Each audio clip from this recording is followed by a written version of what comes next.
Tabii hastanelerimiz bildiğiniz gibi bizim vatandaşımıza en yakın olan yerlerimiz. Dolayısıyla buraya gelen vatandaşlarımız da genelde problemi olan, sıkıntısı olan, derdi olan insanlar, hassasiyeti üst düzeyde olan insanlar. Bunlara daha iyi hizmet verebilmek için bizim hastane personelimizin motivasyonunun son derece yüksek olması gerekiyor ki gelen insanlarımızın da buradan almış oldukları hizmet kalitesi noktasında doyum sağlanmış olsun.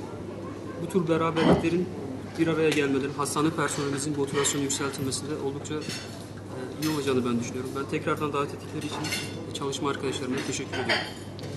Günde 2500 civarı hasta geliyor. Bunların yakınlarıyla beraber tuttuğumuz zaman 10.000'e yakın insanımızı burada misafir ediyoruz. İlçelerde, komşu illerde. Vatandaşlarımız, çalışanlarımız çok uyumlu halde beraberler. Bir taraf hizmet alan, bir taraf hizmet veren şeklinde. Hiçbir sıkıntı yaşamıyoruz. 10.000 kişiyi bir binada idare etmek kolay değil. Sayın Başhekimimize de huzurunuzda teşekkür ederiz. Ekibine teşekkür ederiz. 10.000 insanımızı hiçbir sorun olmadan hemen hemen tamamını mutlu bir şekilde hastanemizden işlerini, hizmetlerini görerek gönderiyorlar. 340 bin, yaklaşık 340 bin nüfusumuz varken bunun 7.500'ü hafta içi her gün hastanemizdedir. Hastanelerimizde 2.000 personelimizle vatandaşımıza hizmet veriyoruz. Sağ olsun devlet büyüklerimizin destekleriyle, yardımlarıyla şu an hemşire sıkıntımız kalmadı. Geçen ay 138 tane hemşiremiz atandı. Yeni uzman doktorlarımız başladı.